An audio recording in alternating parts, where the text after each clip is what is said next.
नमस्कार.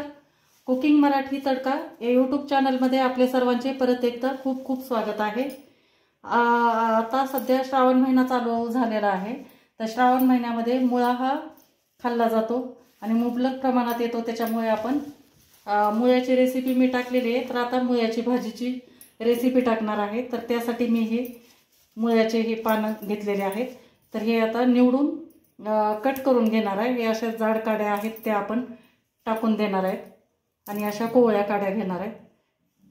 हे अशा पद्धतीनं हे अशी फक्त भाजी घ्यायची आणि हे काड्या टाकून द्यायच्या आहेत आपल्याला. तर आता हे अशी भाजी निवडून परत मी नंतर धुवून कट करून घेणार आहे.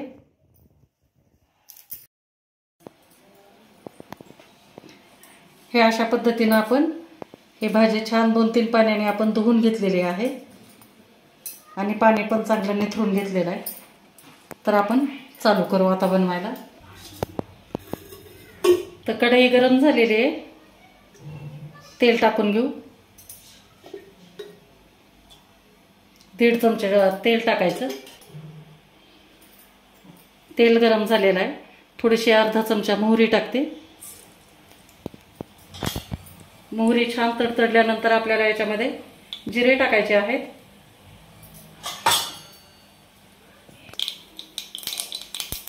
तर मोहरी तडतडलेली आहे. जिरे टाकते अर्धा चमचा.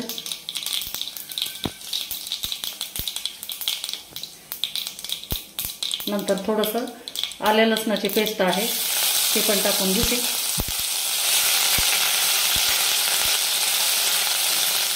छान मिक्स करून घ्यायचं आहे आपल्याला कच्चेपणा जाईपर्यंत. आणि याच्यानंतर आपल्याला कांदा टाकायचा आहे. याच्यामध्ये एक मोठा कांदा असा कट करून घेतलेला आहे. तर कांदा टाकते. कांदा पण आपल्याला जास्त शिजू द्यायचा नाही. थोडासा हे करायचा आहे. करकर कांदा असा छान लागतो. त्याच्यामुळे जास्त आपल्याला नरम करायचा नाही कांदा.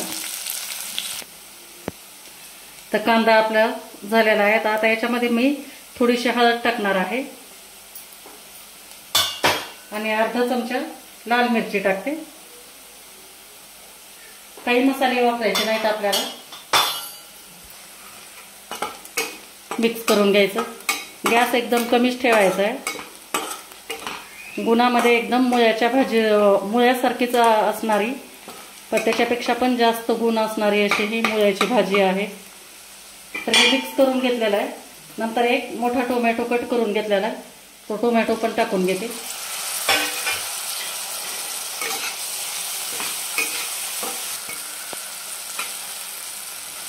तर हे टोमॅटो पण आपले थोडेसे नरम झालेले आहेत. तर आता या वेळेला आपल्याला भाजी टाकून घ्यायची.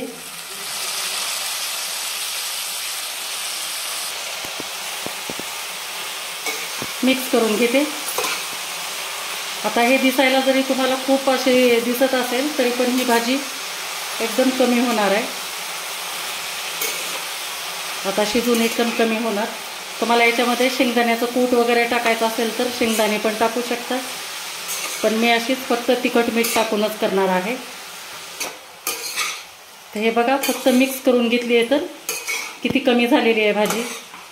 आता शिजल्यानंतर तर आणखी कमी होते.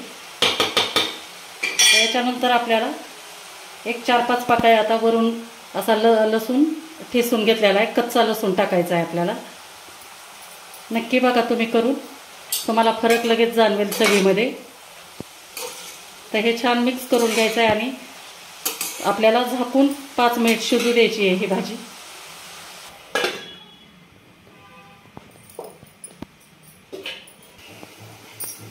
तर मैत्रिणींनो 5 मिनिट झालेला आहे. बघा आता आपली भाजी शिजून तयार झालेली आहे. पूर्ण पाणी वगैरे सर्व आटून गेलेलं आहे. एकदम छान शिजलेली आहे. आता आपण याच्यामध्ये मीठ टाकलेलं नव्हतं त्याच्यामुळं आता मीठ टाकून घेणार.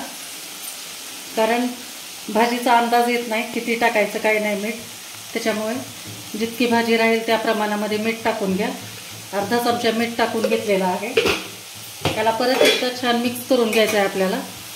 तर अशा पद्धतीनं तुम्ही भाजी करून बघा. मुळ्याची भाजी मुळा शक्यतो बऱ्याच जणी मुळ्याची भाजी करतात आणि मुळ्याचे हे पानं असतात ते टाकूनच देतात, तर तुम्ही ही भाजी टाकून न देता तुम्ही याची भाजी बनवून बघा.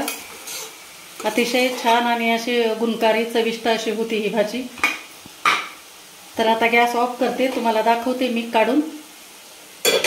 भाजी केलेली तुम्ही बाजरीची भाकरी, ज्वारीची भाकरी किंवा चपाती वगैरे याच्यासोबत तुम्ही खाऊ शकता. तर बघा मी हे आता सध्या आपल्याकडे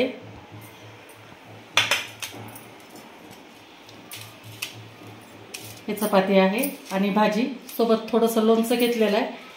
तर अशा पद्धतीने नक्कीच तुम्ही भाजी करून बघा आणि कशी वाटली काय नाही ते मला कमेंट करून नक्की सांगा. आणि मैत्रिणींनो, व्हिडिओ आवडला असेल तर नक्की व्हिडिओला लाईक करा, शेअर करा आणि चॅनलला नवीन असाल तर सबस्क्राईब करा आणि बेल आयकॉन पण दाबायला विसरू नका.